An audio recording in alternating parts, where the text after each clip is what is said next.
여러분들에게 지금 이 사진이 나와 있는데, 여러분 이게 뭐 같아요?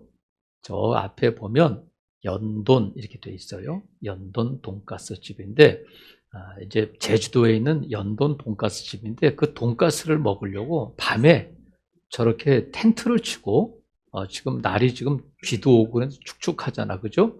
근데 밤새 저렇게 텐트를 치고 기다렸다가 아침에 번호표를 받고 들어가서는 돈가스를 먹는다는 거예요. 근데 저도 돈가스를 좋아합니다만 저렇게 줄 서서까지 먹을까? 근데 저렇게 줄 서을 뿐만 아니라 밤에 저렇게 텐트를 치고 먹는다는 거예요. 그 다음 사진 보시면 여기 또 줄 서는 사람들이 있어요. 비 오는데 우산 쓰고, 저기 보니까 루이 이런 게 있잖아, 그죠? 그러니까 명품 사려고 저렇게 백화점 옆에 지금 줄을 서 있는 거예요. 저는 코로나19 때 PCR 검사 받으려고 서 있던 적은 있었어요. 몇 시간을 이렇게 서 있었던 적은 있었지만, 명품 사려고 어떤 음식을 먹기 위해서 이렇게 두세 시간 아니면 밤새 그런 적은 없는 것 같아요. 여러분들은 어때요? 여러분 줄 섰던 경험이 있어요?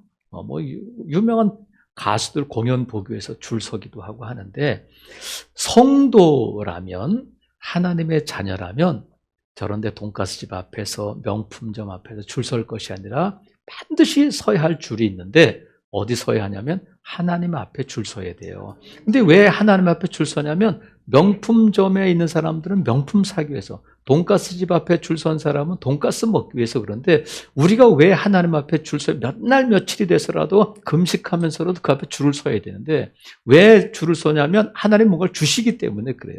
근데 뭘 주시냐면, 자, 오늘 2절 보세요. 2절에 보면, 내가 내 하나님 여호와의 말씀을 청종하면 이 모든 복을 주시겠다는 거야. 그러니까 여러분, 이거 받아야 돼, 안 받아야 돼? 이건 꼭 받아야 돼요. 하나님이 주시겠다고 하는 복은 반드시 받아야 된단 말이죠. 근데 이걸 꼭 받아야 되는데 어떤 복이냐면, 자 보세요. 3절부터 보면, 3절만 볼게요. 맛배기로. 성읍에서도 복을 받고 들에서도 복을 받을 것이며, 내 몸의 자녀와 내 토지의 소산과 내 짐승의 새끼와 소와 양의 새끼가 복을 받을 것이며, 내 광주리와 떡반죽 그릇이 복을 받을 것이며, 내가 들어와도 복을 받고 나가도 복을 받을 것이니라. 아멘. 이 복이 여러분에게 임하기를, 누리기를 주님의 이름으로 축복합니다. 근데 이것을 누구에게 주시냐면 하나님의 자녀들에게 다 주셔요. 근데 이 복을 받고 누리려면 딱 한 가지 조건이 있어요. 그 조건이 뭐냐면 1절. 내가 내 하나님 여호와의 말씀을 삼가 듣고 내가 오늘 내게 명령하는 그 모든 명령을 지켜 행하면, 자, 길게 나와 있는데 이 길게 나온 걸 딱 두 글자로 2절에 보면, 내가 내 하나님 여호와의 말씀을 뭐하면? 청종하면, 이게 돼. 그러니까 여호와의 말씀을 삼가 듣고 그 명령을 지켜 행하는 것이 뭐라고요? 청종이다. 이 청종이 다른 말로 하면 순종이야. 그러니까 지금 순종하면 하나님께서 이 복을 주시는데, 심은 대로 거두는데, 순종을 심으면 뭘 거둔다는 거예요? 복을 거둔다는 거야. 순종을 심으면 복을 거두는데, 이게 보통 복이 아니에요. 어떤 복이냐면 4절 보세요. 4절에 보면 내 몸에 자녀 이렇게 돼 있어요. 그 복이 저와 여러분에게만 있는 것이 아니라 네 자녀에게도 미치고, 자, 30장 가볼게요. 30장 잠깐, 19절에 가시면 30장 19절에 한번 가볼게요. 30장 19절을 같이 한번 읽어볼게요. 시작. 내가 오늘 하늘과 땅을 불러 너에게 증거를 삼노라. 내가 생명과 사망과 복과 저주를 내 앞에 두었은즉 너와 내 자손이 살기 위하여 생명을 택하라. 누가? 너와 내 자손이. 그러니까 보세요. 어떤 사람이 그러더라고요. 돈을 쓰면 재산이고 안 쓰면 유산이 된대. 돈은 쓰면 재산이 되지만 안 쓰면 유산이 된다. 하여튼 모르시는 분 있다가 물어보시고 웃으시는 분들이에요. 근데 순종은 뭐냐면, 안 쓰면 돈은 안 쓰면 유산이 되는데, 순종은 심으면 유산이 되는 거예요. 순종을 심으면 유전되는 거예요. 나 하나 복 받는 것에서 끝나는 것이 아니라 내 자녀들, 너와 내 자손이 그 복을 누리게 된다는 거야. 여러분 이거 얼마나 수치 맞는 일이에요. 나 하나 잘 되고 나 하나 복 받는 것이 아니라 너와 내 자손이 복을 받게 된단 말이죠. 그러니까 여러분 자녀들에게 남겨줄 유산이 없으면 뭘 남겨줘야 돼? 이 복을 이것보다 더 크게 있어요. 자, 여러분 3절부터 6절까지 맛배기로 복을 받고 들어가도 복을 받고 광주리도 떡반죽 그릇도 양과 소도 여러분 이런 복이 여러분 어떻게 자녀들에게 후손들에게 남겨줄 수 있겠어요? 순종을 심으면 이 복이 유전되는 줄로 믿습니다. 근데 성경의 첫 번째 책은 창세기잖아요. 근데 창세기를 뭐라고 부르냐면 시작의 책이라고 부르는데 뭐가 시작되냐면 모든 것의 시작인데 그 중에 뭐가 있냐면 창세기는 순종의 시작이에요. 순종의 시작. 자, 보세요. 아무것도 없었어요. 하나님만 계셨어. 근데 하나님께서 제일 먼저 뭘 만드셨냐면 빛이 있으라 하셨어. 자, 그럼 빛이 있으라 아무것도 없는 데서 하나님께서 빛이 있으라니까 뭐가 생겨났어? 빛이 생겨났어요. 이것을 창조라고 불러요. 아무것도 없는 데서 무에서 유를 만들어내는 것을 창조라고 그래요. 창조는 하나님께만 쓰는 단어예요. 자, 그러면 하나님이 말씀하시면 아무것도 없는데도 생겨나, 순종해. 자, 하나님께서 여러분에게 뭔가를 말씀하시면 내 하나님하고 그 말씀을 듣고 지켜 행하는 것이 순종인데 보세요. 예수님께서 병든 자에게 일어나라 말씀하시니까 일어났어요? 안 일어났어요? 일어났어요. 죽었던 나사로에게 나와 하니까 나왔어요? 안 나왔어요? 나왔어요. 죽은 자도 말씀하시면 순종하는 거야. 그러니까 여러분, 예수님께서 여러분에게 죽은 것 같은 여러분에게 일어나라 하면 뭐가 순종이야? 일어나는 게 순종이에요. 근데 예수님께서 제자들과 배를 타고 가실 때 바람이 막 불고 막 배가 뒤집어지려고 하니까 제자들이 예수님을 깨웠어요. 그러니까 예수님이 일어나셔가지고 바람과 바다를 향하여 잠잠하라, 고요하라 이렇게 명령하셨어. 그랬더니 어떻게 되냐면 바람과 바다가 잔잔해졌다는 거야. 근데 그 일이 있고 난 다음에 제자들이 조용해지니까 이제 살았구나 하고 박수 쳐주고 야 이제 살았다 그러지 않고 깜짝 놀란 거예요. 뭐에 대해서 놀랐냐면 도대체 예수님이 누구신데 바람과 바다가 순종하는 거 그래. 그러니까 예수님이 말씀하시면 바람과 바다도 자연 세계도 순종하는 거예요. 없다 할지라도 나와라 하면 빛이 나오게 되고 죽었던 나사로도 일어나라 나와라 하면 나오게 되는 거예요. 근데 놀라운 사실은 뭐냐면 자연 세계도 짐승들도 심지어 사탄도 예수님의 말씀에 순종해. 귀신아 나와 하면 나와요 안 나와요? 나와. 근데 유독 사람만이 불순종해. 놀랍잖아요. 누구보다도 사람이 성도가 순종해야 될 것 같은데 사람만이 불순종이라는 단어가 있어요. 누구에 대해서? 하나님에 대해서. 이게 놀라운 일이잖아요. 인간의 비극은 어디서부터 시작됐냐면 아담과 하와가 하나님의 말씀에 불순종하는 것으로부터 이 모든 비극이 시작된 거예요. 왜 인간들은 왜 하나님의 말씀에 불순종할까? 왜 불순종하느냐면 생각이 있기 때문에 그래요.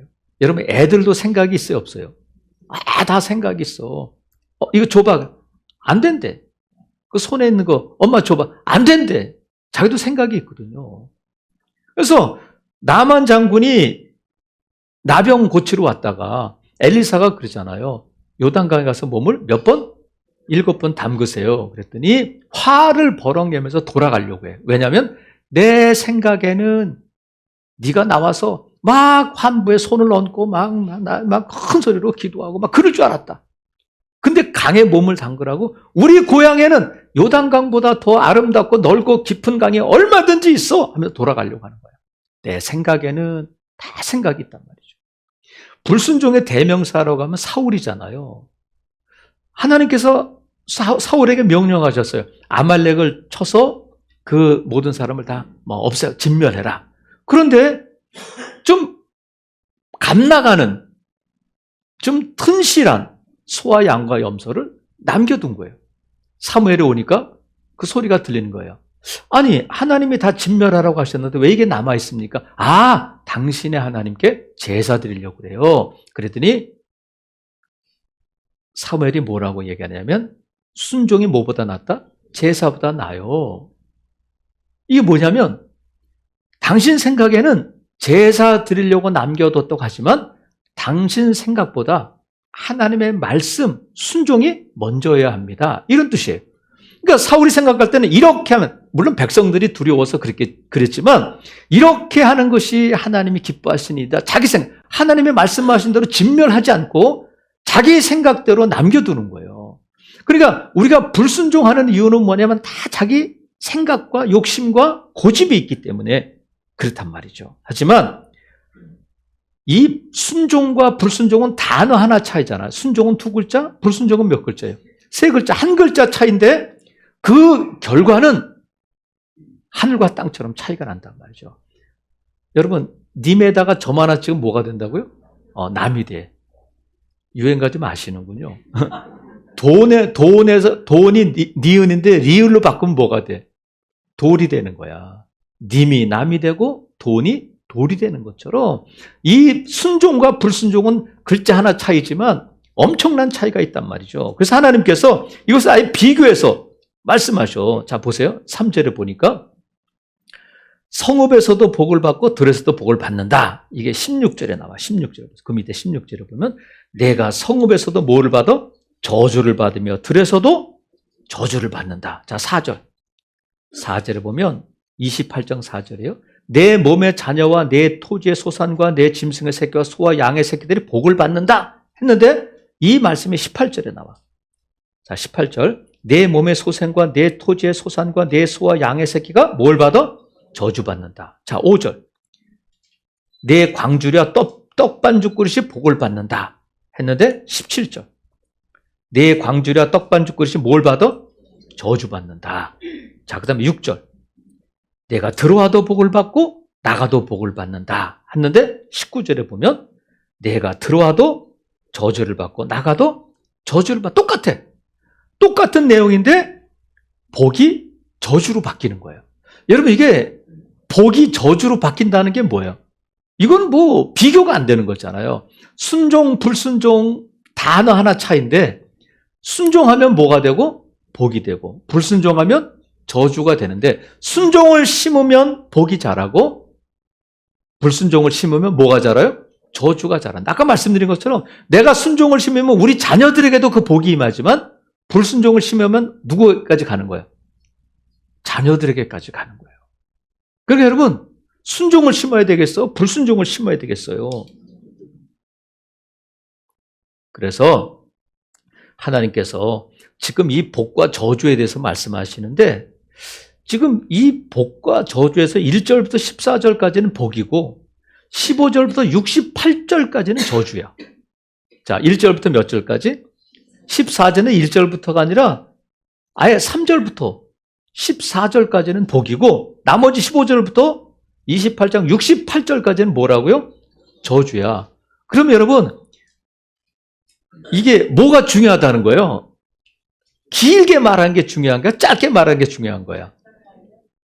왜 길게 말하냐면 무서운 거다 이거. 절대 만지면 안 돼. 절대 이거 심으면 안 돼. 절대 이거 좋아하면 안 돼. 하면서 길게 말씀하시는 거야. 이렇게 나쁜 거야. 너희들 이거 택하면 안 돼. 하면서 복을 선택하라고 지금 하나님께서 저주를 길게 말씀하시는 거야. 애비, 이리 가면 안 돼. 제발 이걸 선택하라 하고 하나님께서 복 주시기 위해서 복을 선택하라, 순종을 선택하라고 말씀하셨는데 이게 뭐냐면 아버지의 마음이에요. 좋은 것을 주려고 하시는 아버지의 마음이기 때문에 너희들 순종을 선택해. 복을 선택해. 생명을 선택해라. 그러니까 순종은 복이고 복이 생명이 된단 말이죠. 근데 하나님께서 28장에서 이 말씀을 하신 다음에 30장에 가서 또 말씀하셔. 이걸 잠깐 접어두고 30장 가볼게요. 30장에 가보면, 자, 30장 1절에 보면, 내가 네게 진술한 모든 복과 저주, 어디 있어, 이게? 28장에 말씀하셨잖아요. 그죠? 내가 네게 진술한 모든 복과 저주가 네게 임했어. 어떤 사람은 복을 받고, 어떤 사람은 저주가 임했어. 근데 저주가 임해가지고 내가 내 하나님 여호와로부터 쫓겨난 모든 나라 가운데서 이 일이 마음에서 기억이 나거든. 너와 네 자손이 네 하나님 여호와께로 돌아와 내가 오늘 내게 명령한 것을 온전히 따라 마음을 다하고 뜻을 다하여 하나님 여호와의 말씀을 청종하면, 이렇게 되어 있어. 또 말씀하셔. 자, 그럼 보세요. 하나님께서 복과 저주에서 말씀하셔서, 근데 순종에 실패해가지고 저주를 받아서 나라를 잃어버리고 쫓겨나갔어. 그때에 그때 순종했어야 된다고 생각나면 그때라도 순종하라는 거야. 그러니까 하나님께서 이스라엘 백성들에게 순종할 수 있는 기회를 또 주시는 거예요. 아이고, 나 불순종했으니 나 끝이다 하지 말고 지금 순종을 결단하면 된다는 거야. 지금까지 나 불순종했으니까 나 안 되겠다 하지 말고 지금이라도 그 말씀이, 여러분 지금까지 여러분의 살아온 삶이 불순종으로 막 점철돼 있다 할지라도 이 말씀을 듣는 순간, 그래, 지금으로부터 순종해야 돼 하면 결단하고 순종할 때부터 하나님께서 이 복을 내려주신다는 거야. 여러분 아직 늦지 않았어요. 저와 여러분에게 하나님께서 순종할 수 있는 기회를 이 아침에 주시는 줄로 믿습니다. 그래서 순종할 것을 이 아침에 결단하면 되는 거야.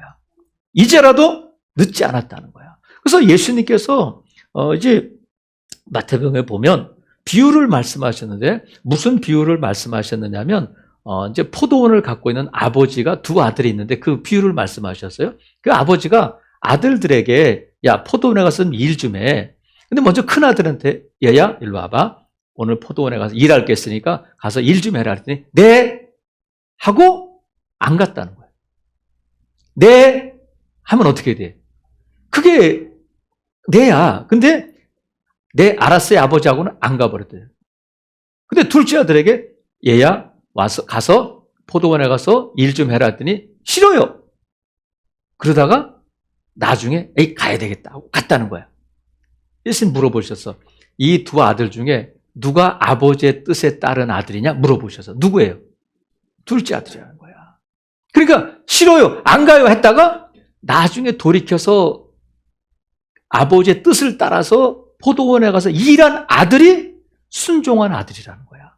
말로 네 하고 안 가는 아들이 아니라 나중에라도 아버지의 말씀이 기억나서 포도원에 가면 그것이 아버지의 뜻을 따르는 것이고 순종하는 것이 된다는 거야. 그래서 여러분 지금 싫어요, 못해요, 안 돼요, 못했어요 하지만 지금이라도 알았어요 하고 순종하면 그 순종을 하나님이 기억하시는 줄로 믿습니다. 다시 한번 하나님께서 기회를 주신단 말이죠. 다시 한번 해보자는 거예요. 그래서 우리가 이 성경책이 하나님의 말씀인데 하나님께서 명령하신 것이 여기 다 기록되어 있잖아요. 근데 하나님의 명령은 두 가지잖아. 하지 말라, 하라. 그러니까 하지 말라 하는 것은 안 하는 거야, 순종이야. 하라는 것은 하는 게 순종이야. 그러면 이 성경책이 너무 두꺼워서 이 많은 말씀을 어떻게 기억하고 어떻게 일일이 순종, 불순종을 가릴 수 있겠어요? 이렇게 말하는 성도가 있을 수 있어요. 그런데 제가 누구예요? 이걸 간단 명료하게, 간단 명쾌하게 여러분에게 말씀드리려고 해요. 그래서 하나님께서 28장부터 이 복과 저주에서 말씀하시다가 30장에서 결론을 내시는데, 자, 다시 한번 30장 가볼게요. 30장 마지막 절이 몇 절이냐면 몇 절이에요? 20절이야. 자, 30장 20절. 이게 복과 저주의 결론이라고 할 수 있어요. 20절을 한번 같이 읽어볼게요. 시작.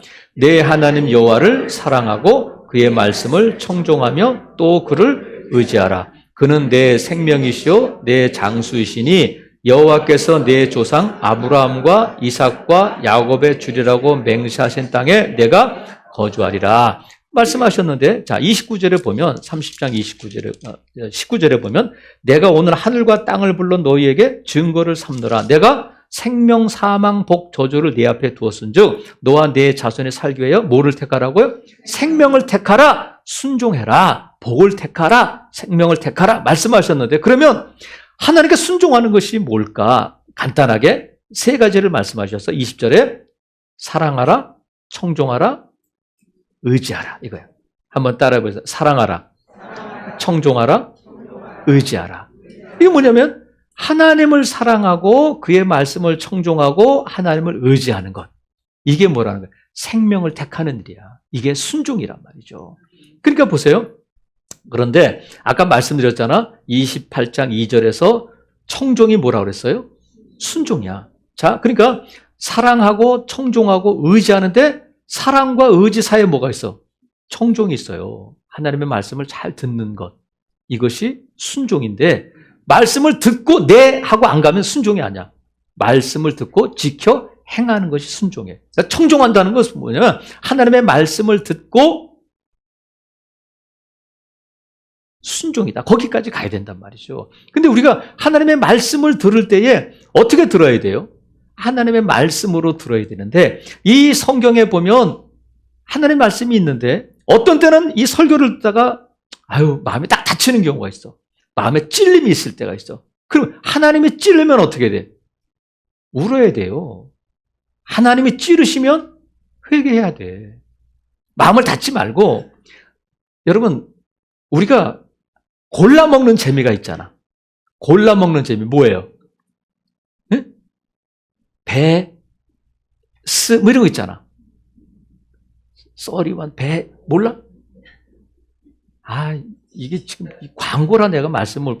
아이스크림은 골라 먹는 재미가 있어요. 아이스크림만 그래. 하나님의 말씀은 골라 먹으면 안 돼. 이 모든 것이 족보도 책망도 경고도 위로도 다 하나님의 말씀으로 받아들여야 된단 말이죠. 그러니까 골라 먹으면 안 돼. 골라 들으면 안 돼요. 하나님께서 나를 책망하시고 하나님께서 나를 찌르면 아파해야 돼. 괜찮아요, 나?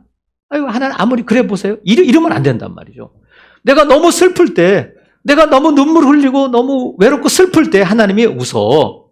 그러면 어떻게 돼? 웃어야 돼. 만약에 강아지한테 예수님께서 낑낑거리는 강아지한테 웃어. 그러면 웃을까 울을까? 웃지, 강아지는. 내가 정말 낙심하고 실패해가지고 괴로울 때 우리 주님께서 감사해. 그럼 어떻게 돼? 감사합니다.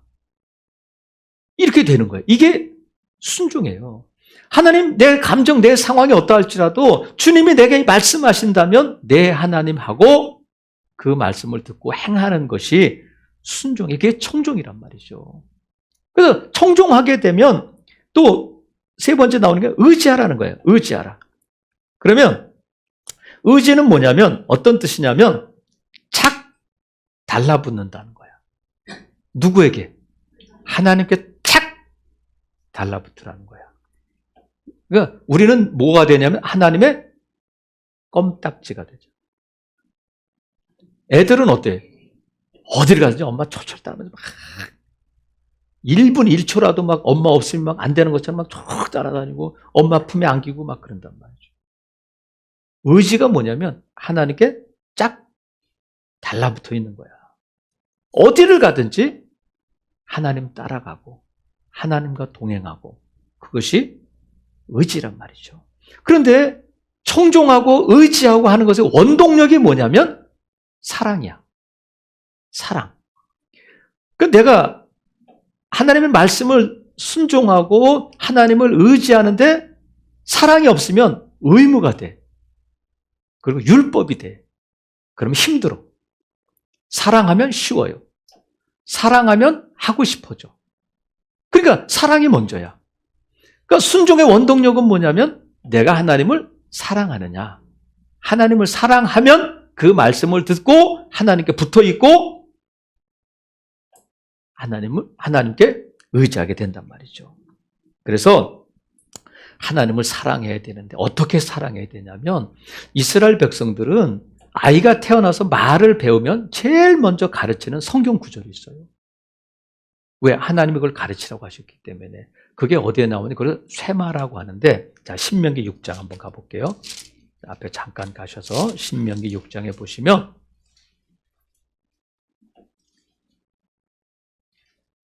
4절, 신명기 6장 4절에 보면 이스라엘아 뭐 하라고요? 들으라. 이게 쇠마야. 이스라엘아 들으라가 쇠마인데, 이스라엘아 들으라 하시면서 하나님 말씀하셨는데, 여호와는 오직 유일한 여호와시니 5절 같이 읽어요. 시작. 너는 마음을 다하고 뜻을 다하고 힘을 다하여 내 하나님 여호와를 사랑하라.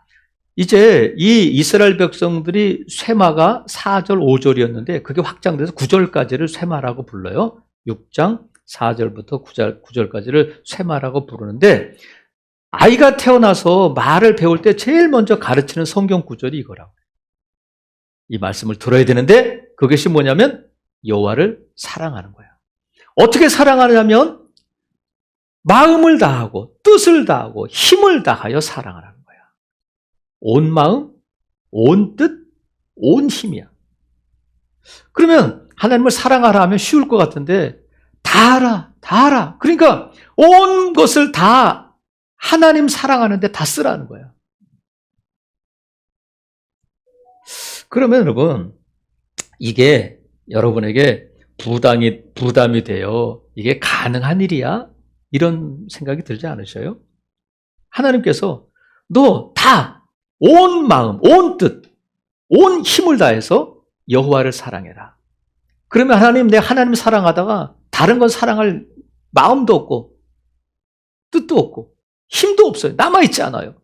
그러니까 다른 건 사랑하지 말고 하나님만 사랑하시는 말씀이구나. 그것은 하나님을 오해하는 거예요.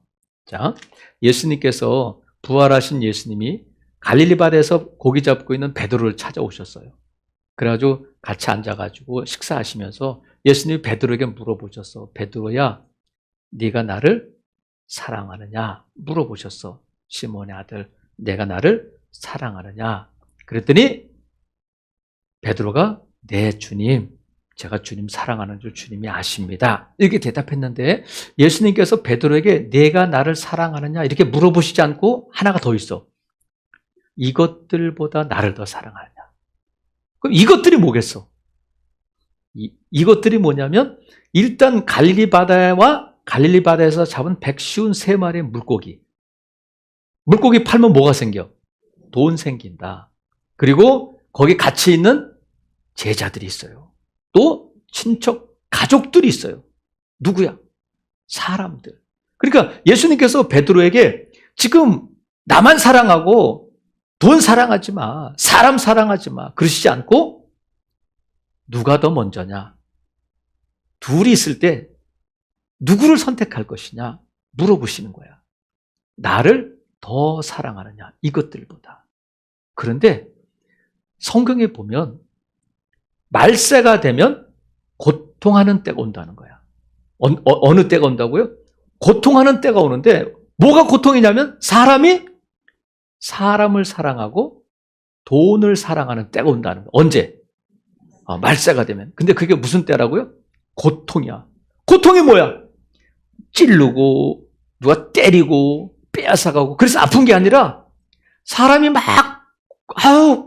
고통스럽다. 근데 왜 그러냐면 사람을 사랑하고 돈을 사랑하는데 고통스러운 때라는 거예요.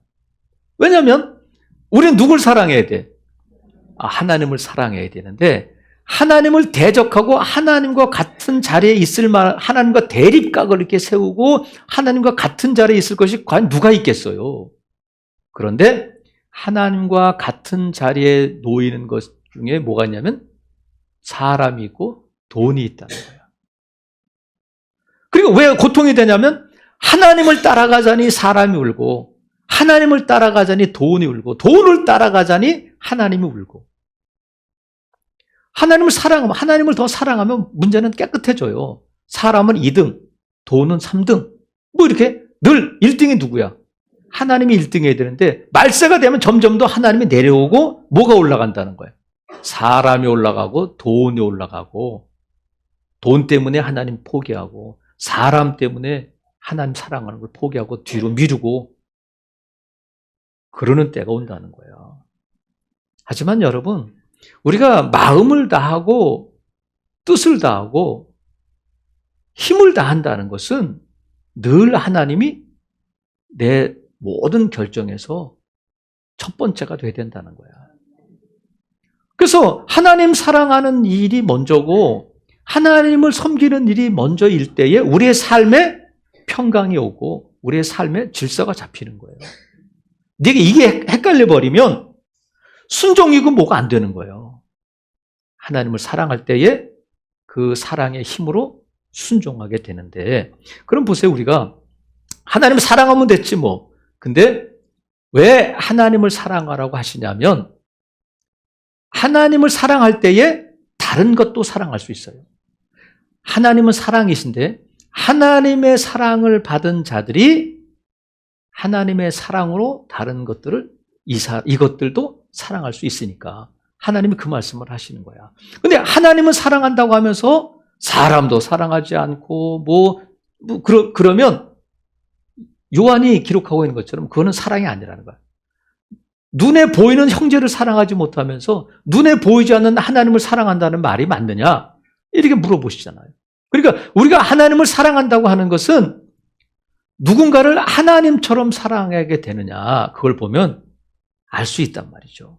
그래서 하나님을 사랑하는 것이 모든 사랑의 시작이기 때문에 우리가 하나님을 사랑하는 거예요. 다른 거 다 포기하고 사랑하지 않고 하나님만 사랑하기 위해서 그런 것이 아니라 예수님이 이것들보다 나를 더 사랑하느냐.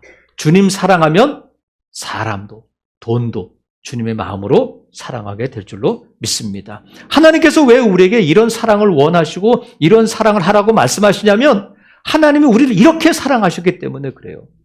사랑받은 자가 사랑할 수 있는데 하나님은 저와 여러분 어떻게 사랑하셔요? 대충.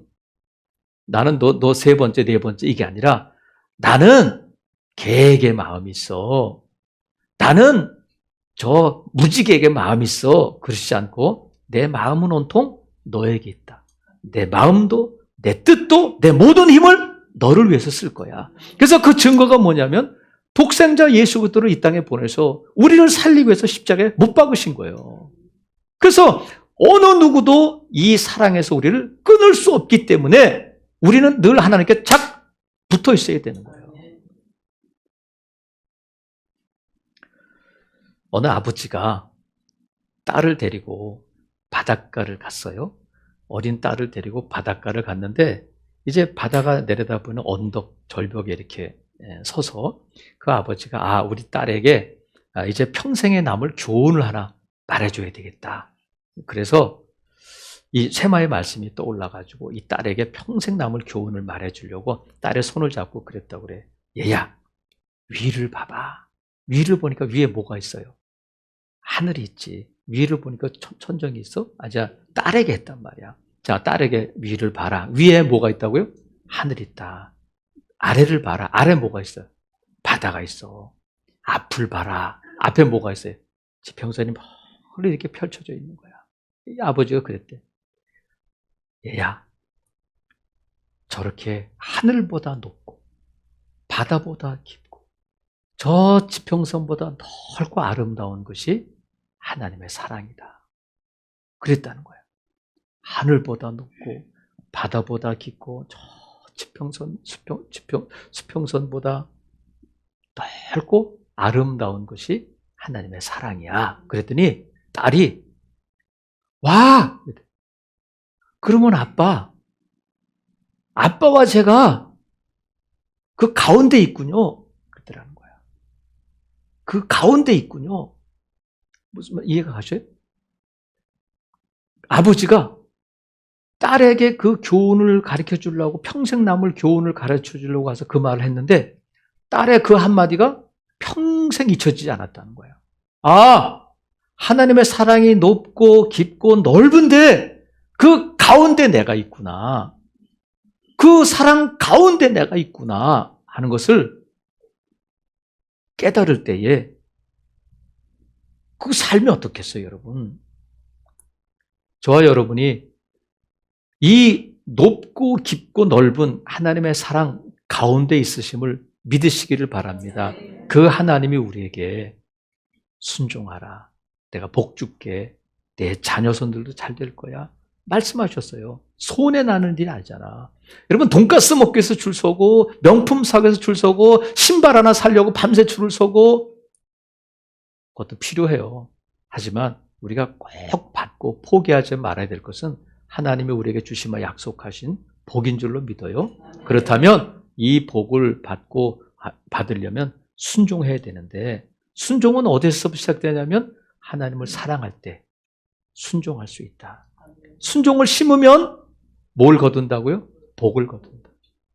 근데 그 복이 우리의 자녀들까지 내려가게 된단 말이죠. 그래서 여러분, 순종을 심으면 복을 거두고 순종을 심으면 유산이 되는 줄로 믿습니다. 아무쪼록 하나님을 사랑하심으로 기꺼이 하나님 말씀에 순종하시고 풍성한 복을 거두는 저와 여러분 될 수 있기를 주님의 이름으로 축복합니다. 아멘.